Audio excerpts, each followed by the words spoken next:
ఈరోజు ఈ పత్రికా సమావేశం పెట్టడానికి ముఖ్యంగా మన డిఎస్పీ గారు కొండాపూర్ స్టేషన్లో నా మీద పత్రికా సమావేశం పెట్టింది కాబట్టి వాస్తవాలు కూడా ప్రజలు తెలవాలి, మీ పత్రికా సోదరులకు కూడా తెలవాలని చెప్పేసి ఈ ప్రెస్ మీట్ పెట్టడం జరుగుతూ ఉంది. ముఖ్యంగా వీళ్ళేదో నాకు చట్టం గురించి చెప్తా ఉన్నారు. చట్టం తెలియని వ్యక్తిని కాదు నేను ఎంఆర్ఓని కలిసిన, ఆర్డీఓని కలిసిన, మా దారి ఇవ్వండి, మా దేవాలయాలకు దారి ఇవ్వండి, మా మొక్కలు తీసేసారు. ఒక గ్రామీణ ప్రాంతంలో ఒకడు ఇల్లు కడితే తనకు సంబంధించిన ఒక చెట్టు కొట్టుకుంటే ఫారెస్ట్ అని అదే అనేది అని నానా రకాల ఇబ్బందులు పెడతారు. ఒక మొరం కొట్టుకుంటే ఇబ్బంది పెడతారు, ఇసుక కొడితే ఇబ్బందులు పెడతారు. 1000 మొక్కలు పోయినాయని చెప్పేసి నేను కంపెనీ సురేందర్ రెడ్డిని కూడా అడగడం జరిగింది, ఎంఆర్ఓని అడగడం జరిగింది. ఎంఆర్ఓ గారికి కొంత ఇబ్బందికరంగా ఉంది కాబట్టి ఇన్ని రోజులు ఆగడం జరిగింది. ఈరోజు మీ దుర్మార్గమైన ఈ కొండాపూర్ ఎస్ఐ ఎంఆర్ఓ గారితో కూడా నా మీద కేసు పెట్టడానికి ప్రేరేపిస్తే ఎంఆర్ఓ గారు చెప్తున్నా, ఇప్పుడు మానవత్వమే నా మతం, మంచితనమే నా జాతి. ఈరోజు ఆయన సొంత సోదరుని కంటే ఎక్కువ ఆయనకు ఇబ్బంది పెట్టొద్దని చెప్పేసి నేను ఆగిన. ఈరోజు మీరు చేసే రాక్షసమైన ఈ కార్యక్రమాలకు తీవ్రంగా ఖండిస్తూ ఉన్నా. ఈరోజు నేను డిఎస్పీ గారు ఏం చెప్పారంటే నా మీద కేసులు లేవని చెప్పిందంట. నేను నా మీద కేసులు ఉన్నాయి, May 1 కంటే కూడా ముందు కేసులు ఉన్నాయి, అంతకంటే ముందు కేసులు నేను కేసులు లేవని చెప్తే నేను చెప్పాను కేసులు ఉండకు మీరు చెక్ చేసి తెలుస్తుంది కదా ఆన్లైన్లో. కేసులు ఉన్నాయి, పుల్కల్ మండలంలో కేసు ఉందని మీద అని మీ ఎస్ఐసి మాట్లాడితే పుల్కల్ మండలం సంబంధించిన మీద కేసు లేదు. నా మీద ఉన్న కేసులు ఆ రోజు కూడా చెప్పిన, ఈరోజు కూడా చెప్తున్నా, వెంట్రుకతోటి సమానం. నువ్వు చట్టపరంగా నీ డ్యూటీ ఏంది? నువ్వు కేసులు చేయాలి, కేసులు చేయడాక కోర్టు ఉంటుంది, ఒక జడ్జి ఉంటాడు. అది కూడా మీరే చెప్పారు, మేము కేసు చేసినాము, కోర్టుకు పంపించినాము, కోర్టుకు ఛార్జ్ షీట్ వేయాలి, మీరు కోర్టుకు పంపించాలి. చట్టం తన పద్ధతి అర్థం చేస్తుంది, దానికి శిక్ష పడితే ఎవ్వరు కూడా తప్పించుకోనికి ఉండదు. చట్టాన్ని 100% గౌరవించే వ్యక్తి గౌరవ సంగారెడ్డి జిల్లాగా జరిగిన ఎస్పీలు గతంలో కానీ, అడిషనల్ ఎస్పీ కానీ, డిఎస్పీ కానీ తోటి నేను చాలా సన్నిహితంగా ఉంటా. నేను నాకు గంజాయి దందాలు లేవు, స్మగ్లింగ్ దందాలు లేవు, డ్రగ్స్ దందాలు లేవు. ఫస్ట్ మీరు గంజాయి దందాలతోటి దోస్తాన్ని బంద్ చేసుకోండి. అలా మామూలు తీసుకుంటారు, మళ్ళీ కూడా చెప్తున్నాను, మామూలు బంద్ చేసుకోండి. నేను కేసు అవుతుందని చెప్పేసి పోయినామని ప్రెస్ మీట్ పెట్టినావు. కేసు అవుతుందని తెలుసు, నన్ను మీరు ఇబ్బంది పెడితేనే మనిషి కసి రావాలి. ఆ కసి కోసమే పోయినా.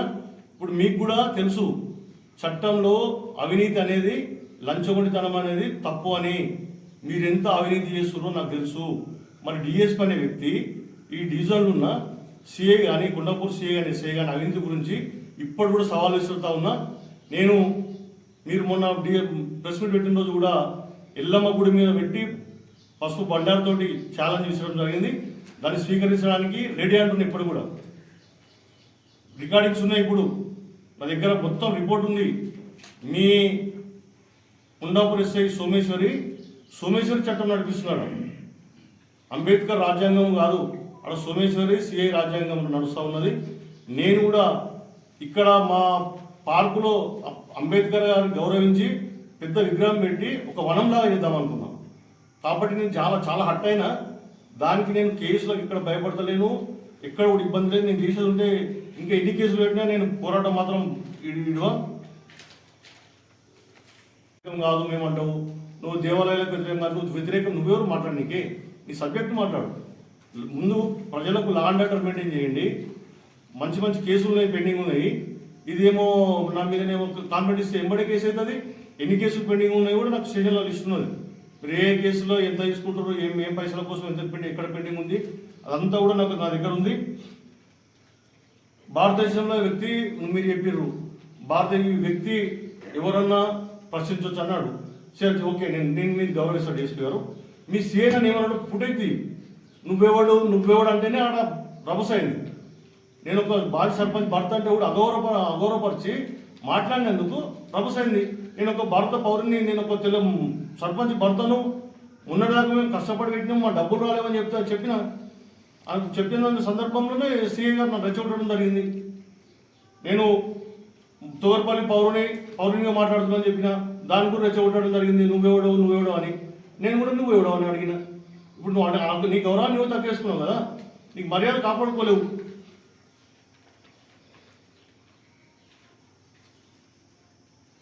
వెంచర్ మరి ఇప్పుడు నా మీద కేసు అయిన దానికి సంబంధించి చెప్పినావు. నీకు ఈ డబ్బుల సంపాదించే ధ్యాసలో మరి మీకు ఏ పోలీస్ స్టేషన్ లిమిట్స్ కూడా ఎంతవరకు ఉన్నాయో లేవో నాకైతే అర్థమైతే లేదు.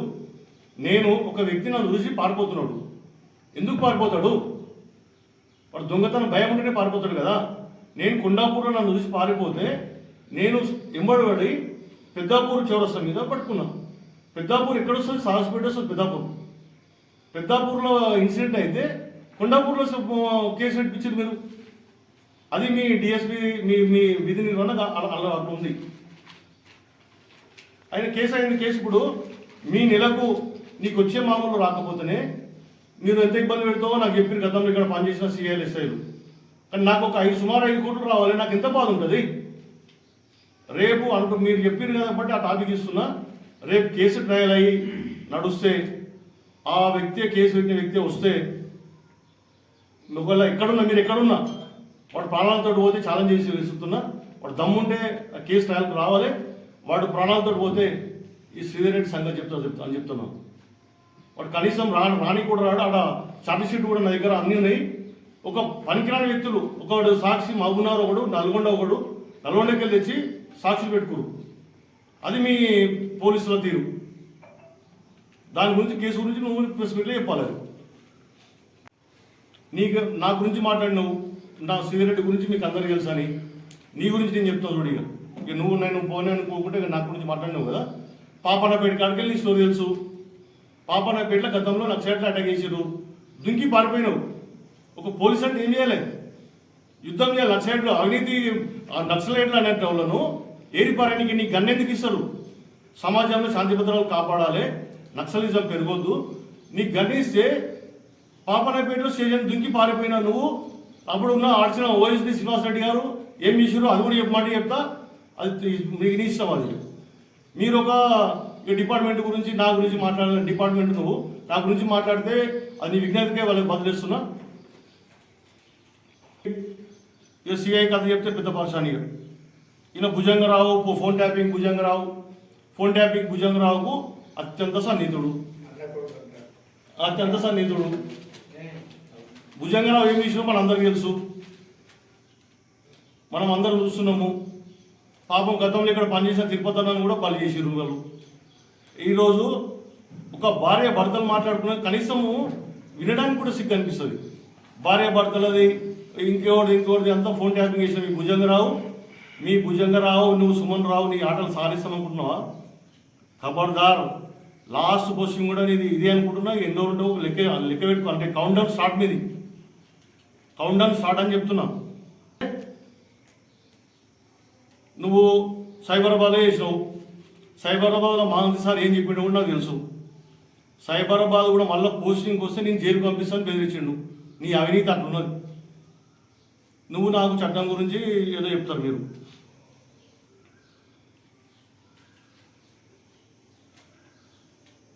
సోదరులకు ముఖ్యంగా చెప్తా ఉన్నా, వీళ్ళ దోపిడీకి మనం కలిసి ఎదుర్కొందాం. అలా పోరాటం చేయడానికి నేను ముందుంటా. ఇప్పుడు కొండాపూర్ పిఎస్సి సంబంధించిన వ్యక్తులు మాట్లాడారు. కొండాపూర్ పిఎస్సి దానికి గోదాంకి ఇచ్చినట్టు. సరే, నాకు సంబంధం లేదు. అది ఒకవేళ ఇచ్చింది అనుకో, ఒక మెడ మీద తలకాయలో ఒకటి ఫోన్ చేసింది నాకు, ఎట్లా ఇస్తామని. అంటే నాకు సంబంధం లేదు బాబా అని చెప్పడం జరిగింది. సరే, ఇచ్చినాము. ఇస్తే నా సొంతం కాదు కదా. ఇప్పుడు కొండాపూర్లో మన మండల హెడ్ క్వార్టర్ ఉంది. వాళ్ళు కూడా మన మండలం కోసం భూమి ఇచ్చారు కదా. ఇచ్చినప్పుడు మన పక్క మనం గౌరవించుకోవాలి కదా. రైతుల కోసం కదా. మన తోర్పల్లి రైతులు కూడా ధాన్యం అమ్ముకుంటారు కదా. అది తప్పు కాదు కదా. విమర్శిస్తే అర్థవంతం విమర్శిస్తే నేను స్వీకరిస్తా. మరి ఇంకో విషయం మాట్లాడిరు, కన్వర్షన్ కాలేదంట భూమి. కన్వర్షన్ ఎప్పుడైతే భూమి అంటే ఒక అగ్రికల్చర్ వ్యవసాయ భూమిని ప్లాట్లు తీసి అమ్మితే కన్వర్షన్ అవుతుంది. ఒక దేవాలయం కానీ ఒక చెట్లు పెంచుకోవడానికి కానీ కన్వర్షన్ అవసరం లేదు. చట్టం తెలుసుకొని మాట్లాడాలి. కన్వర్షన్ చెప్పిలే. ఇప్పుడు నేను ఎవరు అవునన్నా కాదన్నా ఆ భగవంతుని తెలుసు, యేసు ప్రభుకు తెలుసు, అల్లాహ్ తెలుసు. మా బీరప్ప దేవుని కూడా తెలుసు. శ్రీధర్ అనే వ్యక్తి ఇచ్చిండ్రు. అది ఎవరు అవునన్నా కాదన్నా 100% నిజం. దాన్ని ఎవరు కూడా మార్చలేడు. ఇవాళ మేమేది చేసినాం, ఏదో ప్రొసీడింగ్ ఇచ్చినా సరే మంచిది, మేము వద్దంటలేము కదా. నేను మొన్న ప్రెస్ మీట్ పెట్టినా, ఒక్కరి పేరు కూడా నేను గ్రామం గురించి ఒక్కరి పేరు కూడా మాట్లాడలేదు. వీళ్ళ కంపెనీ సంబంధించి కూడా నేను సురేందర్ రెడ్డికి మీ పర్మిషన్, ఇప్పుడు నేను మొన్న ఫోన్ చేసిన రికార్డింగ్ ఉంది.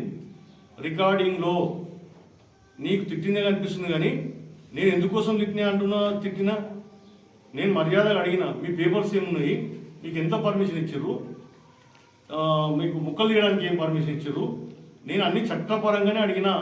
చట్టాన్ని మీ చుట్టం చేసుకుంటుంది మీరే, డిఎస్పీ కానీ, సిఏ కానీ, ఎస్ఐ కానీ. నువ్వు కేసు ఇప్పుడు నేను రేపు కూడా కంప్లైంట్ ఇస్తా. నేను కంప్లైంట్ ఇస్తా, కొందరి మీద నా మీద కేసు పెట్టినావు కదా, ఎస్ఐ చెప్తున్నా నేను కంప్లైంట్ ఇస్తా. రేపు ఎస్పీ గారిని కూడా కలుస్తున్నా, కలిసి కంప్లైంట్ ఇస్తా. నేను పెట్టిన పేరు కూడా కేసు కావాలి. ఈమె పల్లి సోమేశ్వరి వంట కూడా ఇక్కడ ఉన్న కానిస్టేబుల్ను రోజు వంట చేపిస్తుంది. మధ్యాహ్నంకు వంట కూడా చేపిస్తుంది కానిస్టేబుల్తో. కానిస్టేబుల్ డ్యూటీ లేకపోతే వాళ్ళ మీద మొత్తం ఇక అసలు దుర్గామాత లాగా వీర విహారం చేస్తారంట. వంట చేయకపోతే వంట చేస్తారు ఆ కానిస్టేబుల్ ఎవరన్నా. ఒకరోజు నువ్వు తినని సొంత తిండి తినవు. కొత్త సర్పంచ్లో కూడా నేను అందరికి కూడా అవసరమైతే మీకు దమ్ముంటే అందరు మీటింగ్ పెట్టండి. ఇప్పుడు సిఐ కూడా ఏమన్నాడు, సర్పంచుల భర్తలు రావద్దు, ఎవరు సర్పంచ్ ఉంటే వాళ్ళు వస్తారో రావాలి అని చెప్పేసి సినిమా డైలాగ్ కొట్టిండు. నేను సవాల్ విసురుతున్న సిఐ గారు, ఈరోజు కొత్త సర్పంచ్ సుమారు 4-5 నెలలు అవుతుంది. ఫుటేజ్ లీవ్, ఎవరి భర్తలు వచ్చారు, ఎవరి భర్తలతో ఏం ట్రాన్సాక్షన్ నడుస్తుంది, మీ ఎస్ఐ ఎవరితోటి వ్యాపారాలు చేస్తుంది, మీ ల్యాండ్ ఆర్డర్ పక్కకు పెట్టారు. మీరు పైసలు పెట్టాలన్నారు. నువ్వా నేనా అని ఎస్ఐ, సిఐ, డిఎస్పీ మీరు పైసలు పెట్టాలన్నారు. కాబట్టి అది ఇక్కడ పోదు, మీరు ఏ ఫికర్ చేయకండి. డిఎస్పీ గారిని నేను చాలా గౌరవిస్తాం. మీరు చెప్పారు చట్టము పెద్దలకు కంప్లైంట్ చేయాలని, మాకు తెలియదు, ఇప్పటిదాకా నాకైతే తెలియదు ఆ విషయము. మీరు చెప్పారు కాబట్టి మీ పై అధికారులకు ఇస్తా, ఏసీపీ డీజీకి ఇస్తా, అన్ని రకాలుగా హెచ్ఆర్సీకి ఇస్తా. మీరు చెప్పారు కాబట్టి నాకు కూడా నిన్న ఉన్నదాకా అస్సలు తెలియదు. వీళ్ళు ఏమన్నా చేస్తే పై అధికారులు కలవాలంటే తెలియదు. డిఎస్పీ గారు చెప్పారు కాబట్టి ఆయన మాట గౌరవిస్తాను. నేను గౌరవించి ప్రతి ఒక్క అధికారి కలిసి దండం పెట్టి వీళ్ళ అవినీతిని ఆపండి. ఈ సంగారెడ్డి ప్రజల రక్తం తాగుతున్నారు. పాపం అవసరమైతే రేపు వీళ్ళే కొనసాగితే ఈ సంగారెడ్డి ప్రజల మనకు తాళి అనేది పవిత్రమైనది, తాళి కూడా గుంజుకునే పరిస్థితి ఉన్నారని చెప్పి ఈ సందర్భంగా తెలియజేస్తాము.